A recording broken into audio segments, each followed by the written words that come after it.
My first musical instrument was drums. Actually, it's kind of funny. That's all I wanted to do, you know, just I wanted to be just a drummer. And it really didn't matter. It wasn't like drum set. Give me snare drum, give me something like that, and I was cool, you know. But then at the age of 6, I believe, my mother took me to her choir anniversary in West Philly, where I'm from. In the church there, 50th and Spruce, Beulah Baptist, the bass player there, Joel Ruffin, blew my mind, like to the point I was like, Mama, I want to do that. I want to be him. I want to be just like him. And then that was like the beginning of the switch, you know, and I ended up switching. I started on guitar because the bass was too big for my body, but I never let go of that thought, you know, so they switched me to bass when I got a little bigger and threw me in the orchestra, actually, of all things. And I played electric bass in elementary school. And that's how I really started playing the instrument, formally, through school, actually.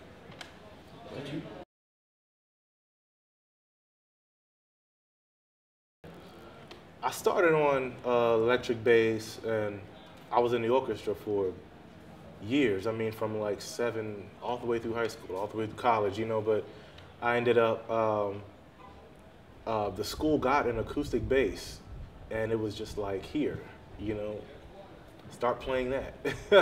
And you know, we were all kind of like self-taught, so I just applied it, trying to play it like a electric bass, you know, and worked on the stretchings on my hand, but it was nothing like formal training or anything like that. And it wasn't until college when I got into Temple University in Philly where I pretty much relearned the instrument from scratch. And I've been having fun with it ever since. You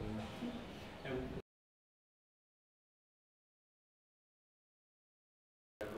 Before I went to Temple, I mean, I was always in like the school orchestras and all of that stuff, but we were pretty much self-taught for the most part. And I went to a school that was a hotbed of talent, a lot of musicians, and we were like those type of people where it was like, give us a video of the people playing, we'll figure it out. We saw how they bowed and we figured it out. Give us a French bow, we'll figure out the bow, we'll figure it out. You know, and then ended up working in our favor. I ended up being in like the South Jersey Orchestra and all that stuff as a high schooler, but I was self-taught. You know, but either way, when I got into college, that's when really I pretty much started. I had to start from scratch and like really learn it the right way. And it's been a journey, you know, ever since. Fortunately, I was able to do jazz and classical in college, which was a cool thing for me because I always got to do what I love on both ends.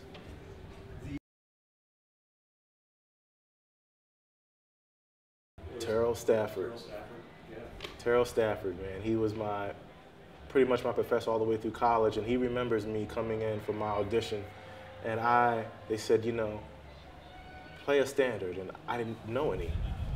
And they just started calling certain songs, and I was just like, no, and they started naming musicians, and I had never heard of them. You know, so he was just like, play what you feel. They started laughing.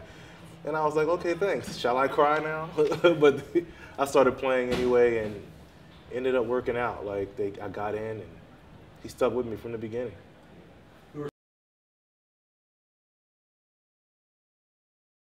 Mentors. I have many. I have many mentors. I'm one of those people that can honestly say that I'm a product of a village of people that chose to help me, whether it's formally in school or not. You know, I feel like I'm definitely a product of that. But there were definitely some people in my definitive formal years that took that extra step, like Terell Stafford, like John Clayton, who I can't say enough about, an amazing teacher, like Mr. Vince Fay, who was my professor bass instructor at Temple, and Ben Schachter, who was another genius of a player, you know, someone who, to this day, very few people I've ever heard touch the instrument and play it the way he does. You know, but those are people that also took me under their wing and encouraged the other styles of music that I did, which was important because since I'm learning from scratch, you know, I'm such a sponge of certain things, it's easy to kind of let go of what I used to do, and those professors kind of encouraged me to be myself. If you're doing these R&B records, these hip-hop records, do it. So when I was in college, it was nothing to go record for Jill Scott or music or Floetry or a lot of that stuff that was going on at the time, because they encouraged that. So I felt like, cool, go for it. And there's a ton, man. Terrence Blanchard, Mulgrew Miller, and Bootsy Barnes, Definitely. I mean, aside from music, man, they're just great people, great leaders, you know.